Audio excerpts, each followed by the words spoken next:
Hello guys, আসসালামু আলাইকুম। আমার নতুন আরেকটি ব্লগে আপনাদের সকলকে স্বাগতম। আজকে আমি বিকেলের দিকে, সকালে কোনো ব্লগই করিনি, শুরু করেছি বিকালে। কচু শাকগুলো কুটে রেখেছিলাম, এটা আমার একটা আপা কিনে নিয়ে আসছিল ওদের ক্ষেত থেকে। কচু শাকগুলো কুটে আমি সুন্দর করে চুলায় বসায় দিচ্ছি। কচু শাকগুলো সুন্দর করে গুছিয়ে আমি ধুয়ে পরিষ্কার করে চুলায় বসায় দিছি। এখন একটু হলুদ, মশলার গুঁড়ি আর মরিচের গুঁড়ি, লবণ দিয়ে সুন্দর করে চুলায় বসায় দিব। গাইস, আপনারা যারা নতুন আমার চ্যানেলটি অবশ্যই সাবস্ক্রাইব করে দিবেন, লাইক দিবেন এবং কমেন্ট করতে কিন্তু ভুলবেন না। ভিডিও কন্টেন্টগুলো কেমন হচ্ছে একটু জানাবেন প্লিজ। আর কোন ধরনের ভিডিও আপডেট দিব আপনারা অবশ্যই আমাকে জানাবেন সেটা। এদিকে আপাটা কচুর দিক আনছিল আর কচুর লতি আনছে। কচুর লতিগুলো এত চিকন যে এগুলো পরিষ্কার করতে অনেক কষ্ট হয়ে যাচ্ছে। চিকন আর অনেক লম্বা, আরও অনেকগুলো নিয়ে আসছে। কিছুটা আমি পরিষ্কার করে নিয়েছি, আরও অনেকগুলো রয়ে গেছে। কচু শাক রান্না করতে আমাদের তো সকলের ভালো লাগে। কচু শাক বা কচুর লতি খায় না এমন মানুষ খুবই কমই আছে। এদিকে আমার কচু শাকগুলো ভাপে হয়ে গেছে, এগুলো আর একটু গুলে নিব এবং আর একটু এগুলো রেখে ভাপে রেখে দিব। খুন্তি দিয়ে আমি সুন্দর করে করে নিচ্ছি, নেড়ে চেড়ে নিচ্ছি। বাচ্চারাও খুব খেতে পছন্দ করে কচু শাক দিয়ে মনে হয় ভাত সব শেষ হয়ে যায়। চুলা থেকে নামানো মাত্র ভাত দিয়ে যদি গরম গরম ভাতের সাথে পরিবেশন করা হয়, ভাত তো সব শেষই হয়ে যাবে, অন্য কোনো কিছুই প্রয়োজন পড়ে না। কচুরলতিগুলো তো দেখতেছেন, কচুরলতিগুলো সুন্দর করে কিছু নিছি, আরও কিছু রয়ে গেছে। সুন্দর করে বেছে নিব ওগুলো, কচুরলতিগুলো। ওদিকে আমি ডিমের জালি দিয়েও ট্রাই করে দেখছি, আসলে হচ্ছিল না। এগুলো অনেক লম্বা, আর এগুলো বটি দিয়ে যদি একবার করে এরকম করে নেওয়া হয়, বসে নেওয়া হচ্ছে, তাড়াতাড়ি হয়ে গেছে। এটা আমি এই পদ্ধতিটা ট্রাইবেল ছুরি দিয়ে করলেও কিন্তু তাড়াতাড়ি হচ্ছে না, মানে অনেক সময় লাগতেছে। কিন্তু বটি দিয়ে একটা লম্বা লম্বা করে টান দিলে খুব দ্রুত হচ্ছে এটাতে। মানে সুন্দর করে করে এভাবে টান দিয়ে দিয়ে ছিলে নিচ্ছি স্কিনগুলো। সুন্দর করে কুটে আমি রেখে দিব, কিছু ফ্রিজে রেখে দিব আর কিছু রান্না করার জন্য নিব। পরিষ্কার করে নিয়ে সুন্দর করে গুছিয়ে নিয়ে নেব। আজকে বিকালে চিন্তা করতেছি কী বানাবো। শেষ পর্যন্ত চিন্তা করে দেখলাম যে না, রুটি বানাই। কচুরলতিগুলো সুন্দর করে গুছিয়ে কেটে কেটে নিয়ে নিচ্ছি, আপনাদেরকে দেখাচ্ছি যে অনেকটা পরিষ্কার হচ্ছে। এভাবে করতেছি, অনেক পরিষ্কার হচ্ছে। আসলে একটু কষ্টকর হয়ে যাচ্ছে, কারণ বেশি চিকন আর লম্বা, ওই কারণে একটু বেশি কষ্ট হয়ে যাচ্ছে। এগুলো যদি বাজারের কেনা বা হাইব্রিডের হতো তাহলে বা এতটা কষ্ট হতো না। বিম জালে দিয়ে একটা একটা টান দিলে মনে পরিষ্কার হয়ে যেত। এখন এগুলো লম্বা হওয়ার কারণে একটু সময়ও বেশি লাগতেছে। অনেকটা পরিষ্কার হয়ে গেছে আর লম্বাতে একবারে লম্বার মতো।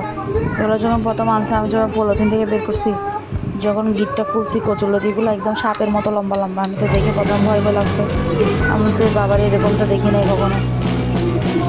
এই কচুরলতিগুলো আমি পরিষ্কার করতে পারবো তো একটা ভয় পেয়েছিলাম যে আমি পারবো কিনা।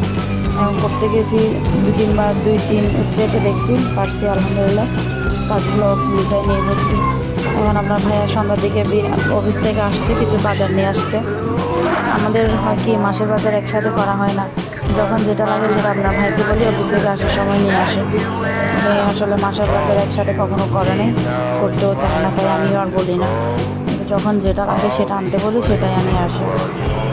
ময়দার প্যাকেট আনছিল একটা, আটার প্যাকেট আনছে একটা, তারপর এদিকে কোকোলা লুডুস আর কিছু রসুন লাগতেছে, রসুন আনতে বলছি, আদা আনতে বলছি। অল্প কিছু জিনিসই নিয়ে আসছে। আমি তো বাজার যেভাবেই করি, ওই জন্য এটা বেশি কিছু বলার না। ওগুলো সুন্দর করে আমি গুছিয়ে রেখে দিচ্ছি।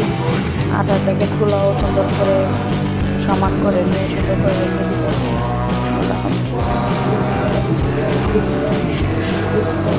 আমার এখানে রান্নাঘরে থাক আছে তো তাদের উপর রাখবো, তবে ময়দা যেহেতু নাই, ময়দার প্যাকেটটা খুলে নিব।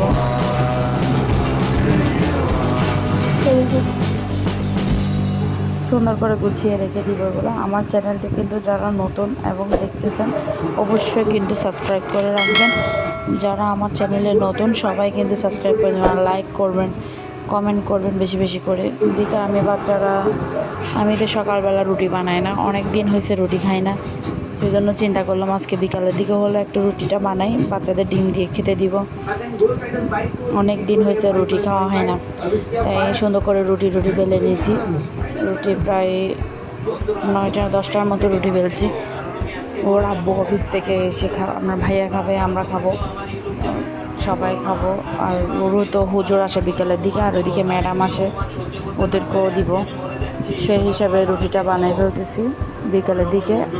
সকাল বিকাল দুই বেলায় তো প্রত্যেক পরিবারে নাস্তার প্রয়োজন হয়, সেই হিসাবে নাস্তাটা বানাই। এমন একটা পরিবার পাবে না যে সকালে নাস্তা খায় না বা বিকালে কিছু একটা বানায় না।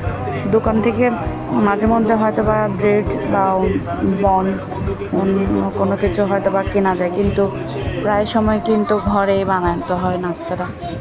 সেই হিসাবে আমি রুটিটা বানিয়ে নিয়েছি।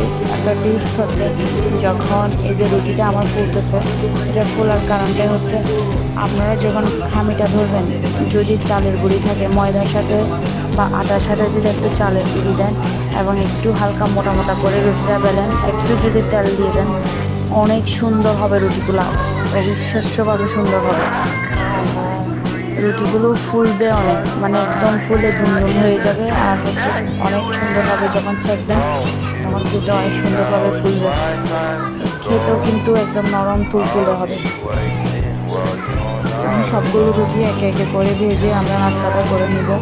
নাস্তা করে নেওয়ার পরে আমার ভাইয়া দেখলাম যে কিছু জাম আনছে, জামগুলো সুন্দর করে আমি বলতে নাস্তা করার পরে সবাইকে জামগুলো করে দেওয়ার জন্য কিছু জাম নিয়ে আসছিলো। জামগুলো আমি ধুয়ে পরিষ্কার করে নিচ্ছি, পরিষ্কার করে দিয়ে লবণ দিয়ে সুন্দর করে মেখে নেব। গাইস, আমার ভিডিওটি দেখার জন্য আপনাদেরকে অসংখ্য ধন্যবাদ। যারা যারা আমার ভিডিও দেখতেছেন সবাইকে thank you so much for watching my video. Next video পাওয়ার জন্য আপনারা সাবস্ক্রাইব করে রাখবেন এবং বেল বাটনটি ক্লিক করে রাখবেন নতুন নতুন ভিডিও পাওয়ার জন্য, নোটিফিকেশন অন করে রাখবেন। আমার জন্য দোয়া করবেন যাতে আমি এখান থেকে একটা ভিডিও করে যাতে একটা প্ল্যাটফর্ম রেডি করতে পারি।